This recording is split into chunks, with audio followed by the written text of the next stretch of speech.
Ensanyusa nnyo nate okuddamu okwogerako nammwe mikwano gyange. Amannya gange nga bulijjo bampita Alex. Nasazeewo okubaako ebigambo eby'amakulu byenjogera gye muli okusinziira ku biro n'ebiseera bye tuyitamu. Mikwano gyange, tulabika ng'obudde bugayeegaye, ebiseera byennyini byo bifuuse bizibu, pulaani zigenda mu maaso zifuuse nnyingi. Bano bapulaningira wano, bano bapulaningira wano, wabula omuntu waffe owa wansi, obulumi bw'empulira bwa muntu omunnayuganda atasobola atalina data nti asobola okugenda ku intaneti n'okumanya bino ebigenda mu maaso oba okuwuliriza ebigambo ebyogerwa. Batukuumidde mabega nnyo, naye tukkiriza nti tugenda kuwangula. Ekintu ekikulu nga bwe mbagambye oba bulijjo bwe ntera okubagamba, gwe Katonda gwakyawadde ekisa nti okyasobola okusaba, mukwano gwange saba. Ensi eriiriddwamu olukwe oba ensi etundiddwa, ekyo kye tuba tumanya. Baani abalidde mu nsi olukwe era baani abagitunze? Be bantu abatono ennyo ab'olubatu abakkiriziganyiza n'enzikiriza ya Setaani oba n'ebikwatagana ku biseera bino eby'enkomerero, ne batunda abantu abangi ennyo. Kiseera kigenda kutuuka nga tetulina bwogerero. Ekisooka, abantu bano balina amagye, abantu bano balina buli kimu, be balina essente zonna, be bafuga buli kimu mu nsi. Kaakati buli omu yenna mu buli ngeri ateekeddwa okugonda n'okubagoberera. Naye ekiseera kye tulimu si kyakuzannya, si kyakulya newankubadde kunywa, wabula kyandibadde kiseera kyakunoonya Mukama. Muntu gwe, okusinziira ku bintu byonna nga bwe bitambula era nga bwe biri, naddala ebikwatagana ku kirwadde ekya COVID-19 ekireetebwa akawuka aka coronavirus. Ekirwadde kino ekituufu gye kiri, ekirwadde kya ddala. Naye amawulire ku ssaawa zino agali mu Germany yamaze okugulawo eggwanga lyayo, wabula nga balina abantu bangi nnyo abafudde. Ennamba n'emiwendo ngenda kubanga njibawa mu katambi kange akagenda okuddako. Wabula amawulire gagamba baddokita bakizudde. Kansome wano wagamba nti Germany autopsy study finds every coronavirus victim had previous illness or had cancer, lung diseases, where some were heavy smokers or morbidly obese. Ekivunulwa nti abanoonyereza nga bakebera emirambo n'ekiviiriddeko abantu okufa, bakikakasizza nti abantu bonna ababadde bafa mu Germany babadde n'obulwadde obw'amaanyi obw'enjawulo. Teriyo muntu ng'afudde coronavirus nti abadde mulamu coronavirus najja n'amutta. Abantu bonna abafudde babadde n'obulwadde obw'enjawulo, abamu babadde ne kansa, abamu coronavirus yagendanga okubayingira oba egenza okubayingira nga balina obulwadde obw'omu mawuggwe, gamba nti nga balina nga obulwadde bwa TB oba tuberculosis.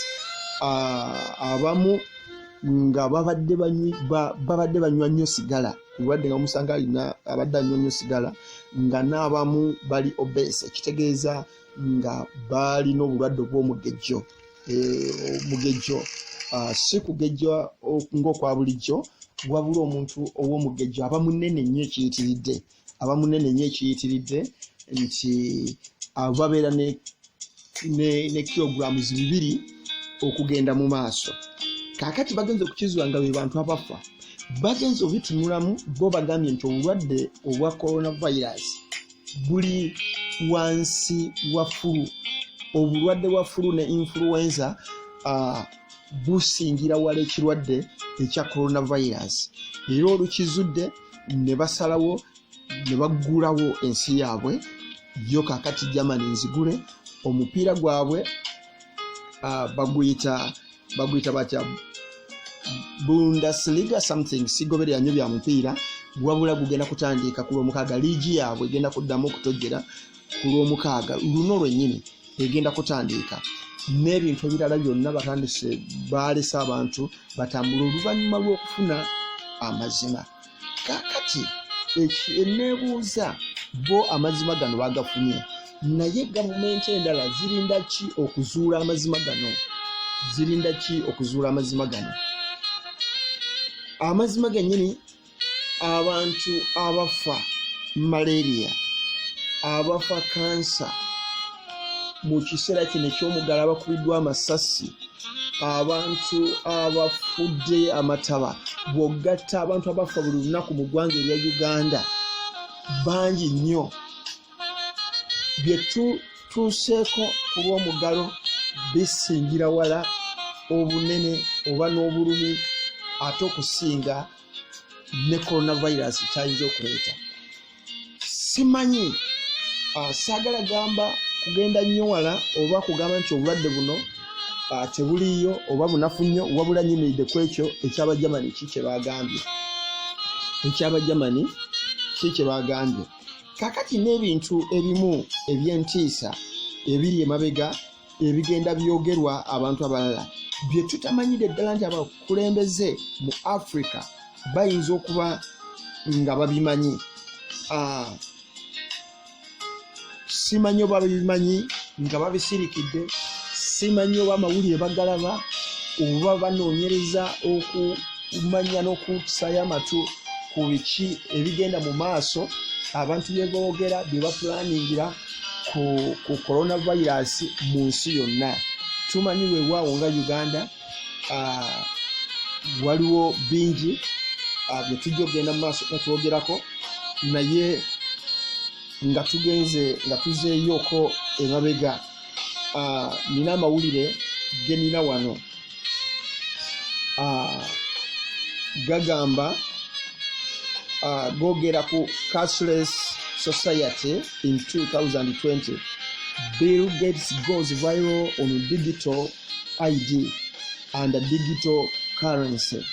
Nti Bill Gates agezaako oba yagezezaako okuteeka obutambi n'okulangirira mu lwatu nti bagenda kujjawo essente zonna za cash, ng'omuntu takyasasula kintu kyonna na cash, nga ebintu byonna bigenda kubeera digital.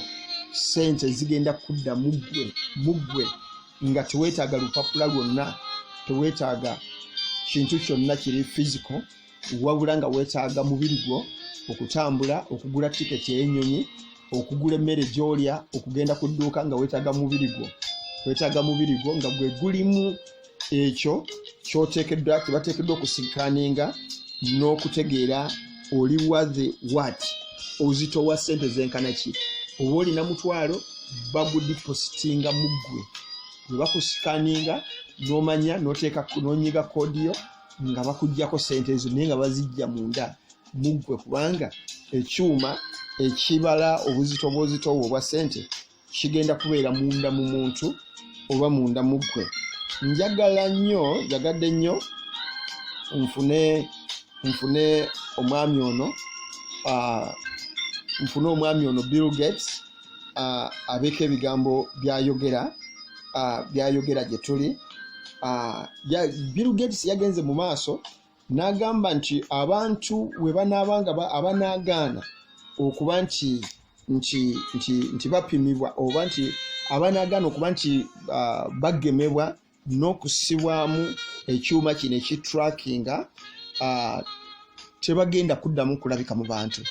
Ekitegeeza waliwo abantu nga bo bagenda kudda mu byalo, bagenda kubeera mabbali eyo, ate nga n'okubayiganya kwe batadde okulaba nti bakuyiga balabe nti bakusaamu ekyuma eky'empaka. Gwe wamma tuyingiridde akaseera ak'akazigizigi. Bino byonna bibadde bisomesebwa ababulizi b'enjiri nga babyogera gwe wamma nga biringa byakusaaga naye kaakati ebintu bifuuse tangible bifuuse bya ddala. Njagala tufune omwami ono Bill Gates abeeko ebigambo byatugamba oba tubeeko byetuwulira kigenda kutukola bulungi nnyo. Mukwano gwange gwe ng'oli eyo ng'osobola okusaba nsaba obeere ng'osaba. But what does opening up look like? Which activities like schools, have such benefit, can be done in a way that the risk of transmission is low? And which activities like mass gathering may be, in a certain sense, more optional. So until you're widely vaccinated, tugezaako kufuna Bill Gates abeeko ebigambo byayogera. Abadde agezaako okutematema ensonga ye ng'ayogera ku kintu kino engeri kigenda okuba nga kikola, era tugenda kuddamu tufunyemu okutakataganyizibwa kutono, wabula leka tuddemu tumuwulire. Agezaako okugamba nti naye abantu abanaaba nga tebagemeddwa n'okussibwamu ekyuma kino bo tebagenda kuddiramu ddala kulabika mu bantu. And the government now, but what does opening up look like? Which activities like schools, have such benefit and can be done in a way that the risk of transmission is very low? Yeah. And which activities like mass gatherings may be, in a certain sense, more optional. And so until you're widely vaccinated, those may not come back at all. So uliriza agamba nti amasomero n'enkuŋŋaana endala zonna abantu bajja kubanga basobola okukuŋŋaana wabula nga bagemeddwa, naye abantu abatono ennyo abanessaamu emputtu ne bagamba nti bo tebagenda kuba vaccinated basobole okusibwamu ekyuma ekyo, tebagenda kuddamu kulabikira ddala, tebagenda, they will never come out at all. Ekitegeeza kantiini tebagenda kugivaamu. Kakati zino ensonga abyogerera mu Amerika oba boogerera ku Amerika wabula nga kikwata kakati ku nsi yonna, kubanga tulina enkola gye bagezaako okupika bagiyita globalization. Ekitegeeza baagala ensi ebeere ng'eryemu nga erina abakulembeze ab'enjawulo n'obukulembeze bumu obw'oku ntikko obusalawo ti kino kibeere bwe kiti, kino kibeere bwe kiti, kino kibeere bwe kiti. Kaakati kye boogera UN kyegenda okuimplementinga ku ssaawa zino kiri mabega wa UN ne WHO be bagezaawo okuimplementinga enkola zino, nga emabega waakyo abapika n'okussaamu omusimbi ye Bill Gates and Melinda Foundation. So mikwano gyaffe awo kakati wetutuuse abakulembeze b'ekkanisa nze nkyabeesibako nnyo naddala ng'e Uganda. Sinnamanya kiki kyennyini kyetuliko. Ekituufu tukimanyidde ddala nti enkola eno baagala kusaawo enzikirizeemu. Ekyo kyatandise dda, tumanyi nga Papopo yayita abantu bonna abakkiriza bonna, abapentekooti bangi baaliyo, amadiini gonna abasiraamu baaliyo n'amadiini amalala, nga bateesa ku kintu okusaawo enzikiriza emu nga buli omu yenna gy'ateekeddwa okutambuliramu. Ekitegeeza yegenda okubanga ebibaga amateeka getugenda okutambuliramu. Ne Uganda tukiraba nga kyatandika, era tumanyi nga abasumba baffe abamu bamala okwegatta waliwo omukago ogugenda okuyingira mu nzikiriza eri universal y'ensi yonna, nga batandikira mu interreligious joints, ebyo ebibiina ebigatta enzikiriza nga bwe biri e Uganda. N'abasumba abamu mbalaba babirimu naye babitwala nga nti byakusaaga byakugaba mmere n'ebirala nyene batamanya nti ekkanisa mu Uganda olwo bamaze ogitunda. Ekkanisa bagitunze wabula kyensaba njagenda mu maaso nga ndeka mu vidiyo buno mu bitundutundu nga mbaako amazima genzijjayo wabula kyensaba ekkanisa tusabe ekintu ekikulu kakati twetaaga kusaba